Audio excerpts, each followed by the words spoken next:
It's Monday, and that so happens to be the day that I like to talk about monsters. Hello, and welcome to Monster Mondays. I am Jeff Arbuckle, co-host of the podcast Film Seizure, that you can catch each Wednesday at filmseizure.com or at a number of podcast providers online. Gamera, Guardian of the Universe was a box office and critical hit. Gamera 2, Attack of Legion, was a critical success, but didn't really do a lot at the box office on its higher budget. But still, Daiei Film wanted to make a third movie. And with directors Shusuke Kaneko and writer Kazunori Ito still attached and still having ideas for a new film, this third entry and inadvertent finale of this period of Gamera films, Gamera 3 Revenge of Iris, would take a whole new direction for the friend of all children. Now, once again, Ayako Fujitani returns as Asagi Kusanagi. However, this time we get a returning character from Guardian of the Universe. Shinobu Nakayama returns to the series. Now, in Guardian of the Universe, she played ornithologist Mayumi Nagamine, and she's back because so is Gauss. But this time, the giant bat creature has evolved into what's being called Hyper Gauss. But the biggest thing that's different about this movie is that by 1998, when this film was finally in production, there was a kind of rightful assumption that kaiju films weren't very popular anymore. Godzilla was gone, and the American version made by Roland Emmerich was not well received at all. Mothra's trilogy was well received, but not exceptionally popular at the time, at least not on a global scale. It would be later when American audiences would get a little bit more from that trilogy. By the way, that's a trilogy I've already covered here on Monster Monday. But what was popular by then was horror, specifically in Japan. This would heavily influence the plot and script for Gamera 3. This would once again thrust Gamera into a far more mature territory. The Showa era had Gamera basically be for little kids. Guardian of the Universe and Attack of Legion had the character grow up and lean a little heavier into smarter science fiction concept. But now, Gamera and his combatant Iris would lean into some pretty dark concepts of trauma and revenge and the horror of what it would be like to have a giant monster be a part of your everyday life. But before we dive in, Shusuke Kaneko would ultimately graduate from making 3 very well-liked Gamera films to making perhaps the best of the Millennium-era Godzilla films. In 2001, Toho, after 2 somewhat disappointing outings to kick off the new era and desperately trying to claw back the image of Godzilla after the very poorly received but somewhat successful box office performer in the American Godzilla film, hired him to give a decent amount of, and gave him a decent amount of leash to make a Godzilla film in his vision. And despite having to adhere to Toho's strict rules of making a Godzilla film, Kaneko brought in several of his Gamera crew to make Godzilla, Mothra, King Ghidorah, Giant Monsters All-Out Attack, the most successful of the Millennium-era Godzilla films in Japan, and it took the Gamera guy to do it, which is kind of crazy to think of when you think about how far separated Godzilla is from Gamera. But anyway, as for Gamera 3 Revenge of Iris, we begin in 1999 in Ecuador. Here, Mayumi Nakamine is investigating a report of a Gauss creature who attacked a village and ate some people. After sending in some samples to make sure that they're dealing with the exact same creature, it turns out that the makeup in the DNA is different enough to likely indicate that Gauss is evolving at an incredible rate. Meanwhile, an underwater research team is looking at the ocean floor where they end up finding a startling discovery. And it's basically a graveyard of sorts full of dead Gameras, just bones and skeletons of Gameras all over the place. After the credits remind us of what happened in the 1995 Gamera Guardian of the Universe movie, we do return to 1995, where we see a young girl named Ayana who is taken to a car by her father. She had just had a surgery done, so he's carrying her to the car before he goes back and gets his wife and their cat. Their little son, the parents' son, is actually staying at his aunt's house, I think is what they say later. But while this is going on, they're evacuating because Gamera and Gauss is fighting here in the city. And Ayana's parents and Kat are essentially killed in the destruction of the city as they were too slow to get to the car to be able to get at least far enough away from destruction that would end up killing them.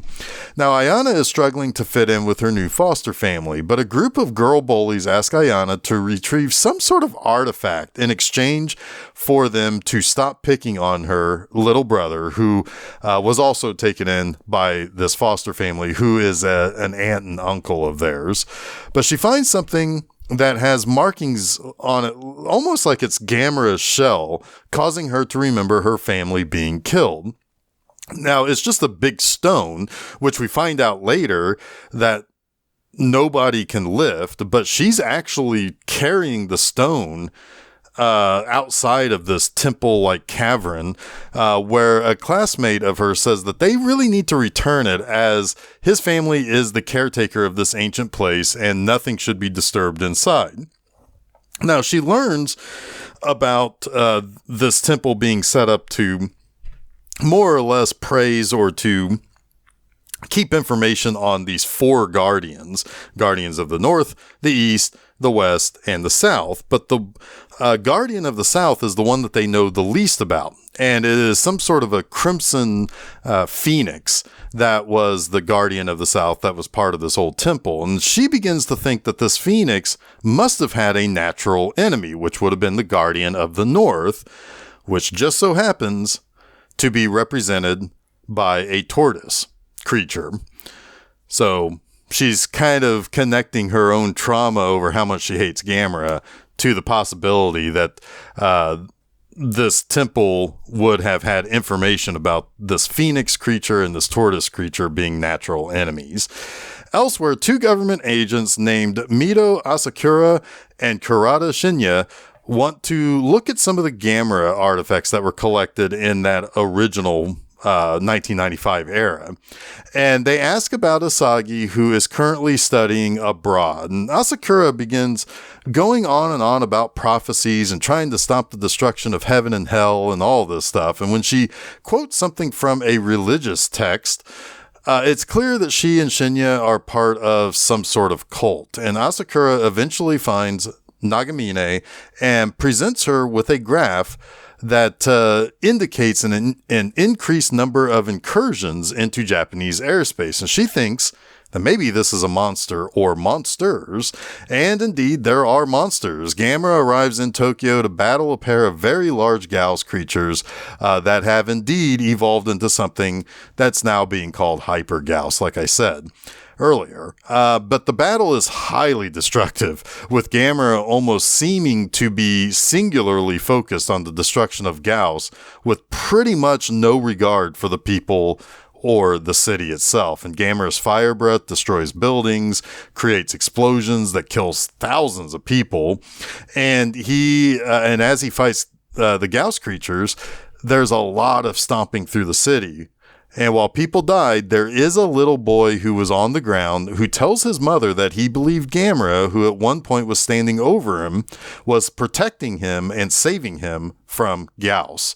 So there is still this kind of sense that maybe Gamera understands what he is doing as he's stomping around the city and sees a little helpless kid and tries to protect him. But it also seems like he doesn't really understand the destruction he's causing and the death that he's causing as well. I'll talk a little bit more about that later. But in the temple where Ayana was dared to go into to retrieve that stone for the bully girls, she's returned to find a creature has hatched from an egg.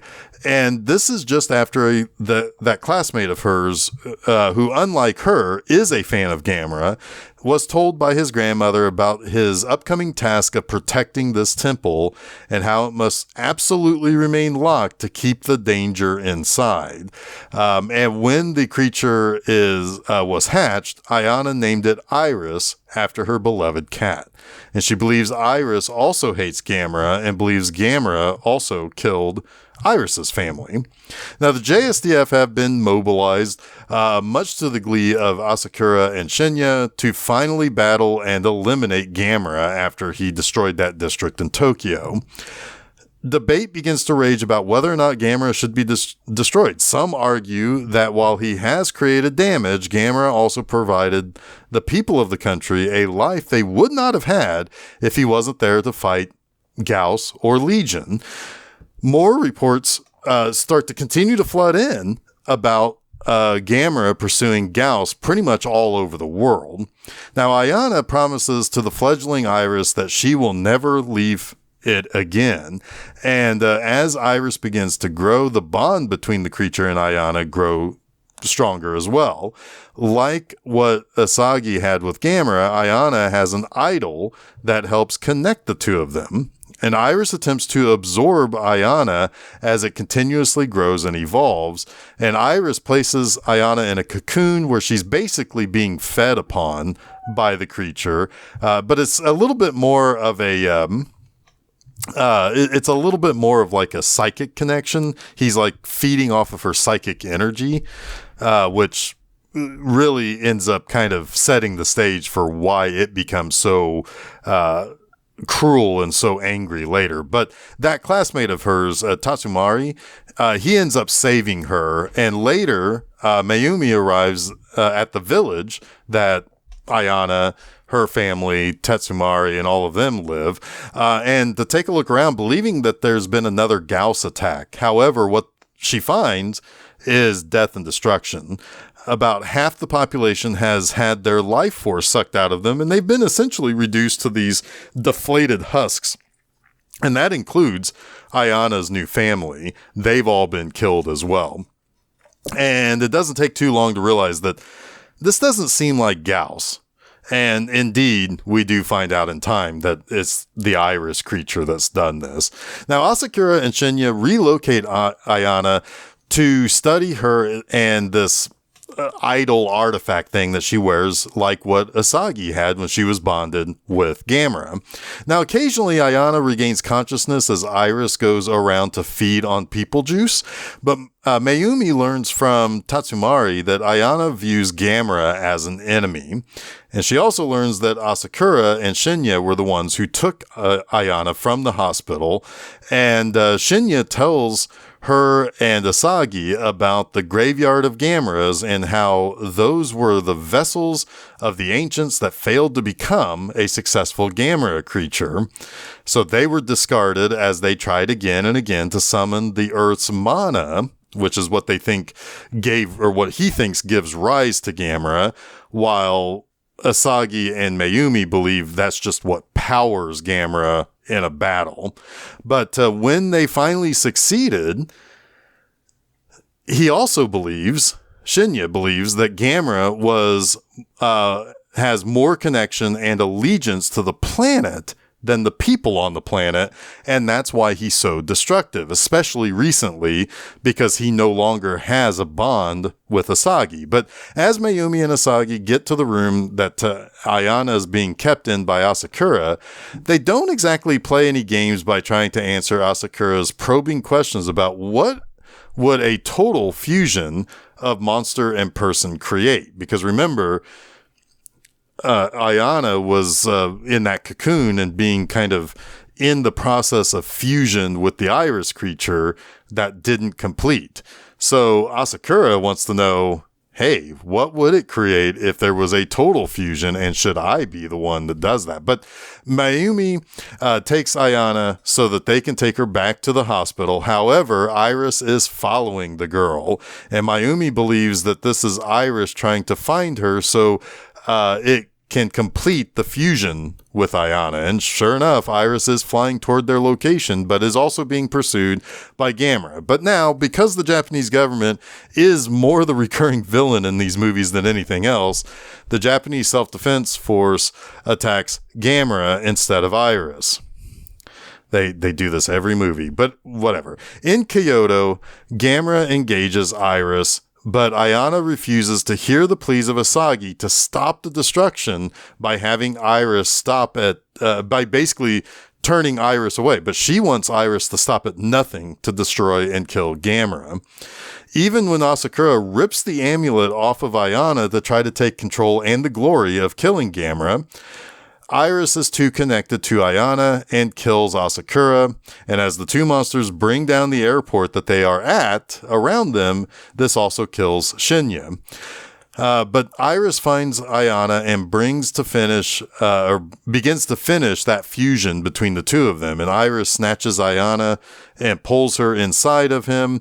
And there she learns that it was her hatred of Gamera that motivated Iris, even realizing that this hatred killed her foster family. Gamera, still injured from the fight, including missing his right hand altogether, manages to get up and attacks Iris, punching through his body, being able to help free Ayana and killing Iris. And after killing Iris for good, Gamera returns the cocooned Ayana to Mayumi and Asagi, but they're not able to revive her until Gamera roars, which is almost like sharing a little bit of his life force with her, much like how people were sharing their life force in the previous movie to help him fight Legion. But it brings her back to life. Ayana is left pondering why Gamera would save her after all she tried to do to destroy him, really kind of indicating that Gamera really is a good guy, and he just maybe takes his job of killing other monsters a little too seriously. But meanwhile, the JSDF learned that a whole swarm of Gauss are on their way to Japan. They even decide that maybe their target isn't supposed to be Gamera, but Gauss. So they turn their attention to those flying creatures heading for Japan as Gamera lets out a roar, ready to fight Gauss, even if he has to do it alone. Let's talk about 3 things that I like about Gamera 3 Revenge of Iris. First up, I mentioned previously while looking at these Kaneko Gamera films that the themes and how these new movies were handled meant that Gamera had to grow up and mature too. And I didn't really talk about his redesign, which was tweaked here and there with each subsequent movie. Gamera looks mean and lean in these movies, man. I mean, his tusks seem bigger and sharper. The sharpness of his shell scales look like razors. His fire breath is much more realistic looking and far more destructive. The way he uses his propulsion jets and how he spins when he flies is much faster and more violent than they were than anything we'd seen before, as a matter of fact. But it's a good design, and it does open the door about Gamera's true allegiance. Is he a protector of people? Is he an enemy? Is he somewhere in between? Or does he not even care at all about people, as if we're like the ants we pay little attention to under our feet? It seems that he can't really fully regard people unless he needs us to help him. He's more of a force of nature, and it's a good idea to make him look more like a monster than that more dopey, friendly look of the Showa era. It's a really good looking design, and it really fits these movies well. Second, speaking of designs, Iris is a very strange creature. It's hard to even describe what you see when you see Iris in this movie, but the creature looks like an alien. It's got sharp bits on its exoskeleton, similar to what Legion had in the previous film, but it also has these kind of glowing parts that are implanted into its body. It's got these giant tentacles. It's just a very bizarre looking and very different design for any kaiju film from that era. It's a nightmare creature that we are told is maybe represented by something that would be what we would recognize more as a phoenix, but it's more like a twisted idea that can only be interpreted as a phoenix. It doesn't look like a flaming bird. It just looks like this creature that the only thing you can think of maybe on the spot is to call it a phoenix. But it does have wings. I mean, it has 4 of them, in fact. And if you squint, it could be seen as a phoenix or possibly even an angel, but it does not have any friendly intentions. It's a design that screams more, like someone started making the creature and someone came along and kept saying more, add more, until it becomes this nightmare creation. It's just a great design. Third, this film is very well acted. This is a movie that the top 4 cast members are all women, and they are all perfect. We have the Mayumi character, who has become something of an expert on monsters since her encounter with Gauss and Gamera in the first film. She's the expert hero who is typically a male scientist or an army guy. Of course, there's the Gamera expert herself, Asagi, who, yes, is young, but is very capable in providing insight and information about the creature that she shares a bond with. She is somebody who is to be listened to. The character of Mito Asakura is just a religious weirdo and has this kind of soft-spoken obsession that's really unsettling. But Ai Maeda is fantastic as Ayana. When we get into the final act, just how she stares out at Iris battling Gamera is just downright eerie. She's just staring. She doesn't move. She's feeding all that pain and suffering into Iris to kill Gamera. Even when Asagi is pleading with her that if she doesn't call off Iris, they'll all die, Ayana doesn't seem to care anymore. It's the movie of this trilogy that is absolutely the darkest. Her deep hatred for her parents becoming part of collateral damage ended up killing a whole bunch of people and her new family. She is completely and totally alone except for a small child that she can't really act as a guardian for. It's a sad concept to think about, but it's also this burning heart of this movie is just that hatred that she has. I mean, the performances are top notch, but that Ayana character is what makes this a much, much more mature film than either of the other 2 before it. Oh, and real quick, I do also want to call out Toru Tezuka as Shinya Kurata. That guy is chewing the scenery in this movie. The character is so weird. It's like he worships death. He loves the idea of how these creatures were created, and he posits the idea that Gamera was given life with Earth's mana, sure, but Iris was maybe a counter to Gamera's creation so that they could destroy each other and allow for yet another more invasive creature, Gauss, to come along and wipe out all life and create a hellscape.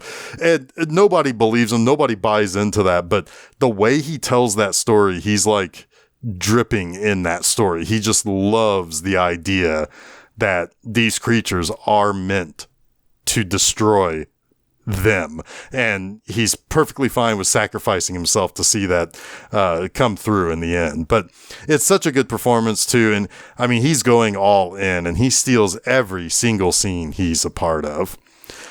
That wraps up this week's Monster Mondays. You can catch new episodes of Monster Mondays each Monday afternoon at filmseizure.com. But don't forget to follow Film Seizure at Facebook, Threads, Instagram, and Blue Sky. You can also subscribe to Film Seizure to get both the Film Seizure podcast and Monster Mondays at your favorite podcast providers, as well as YouTube.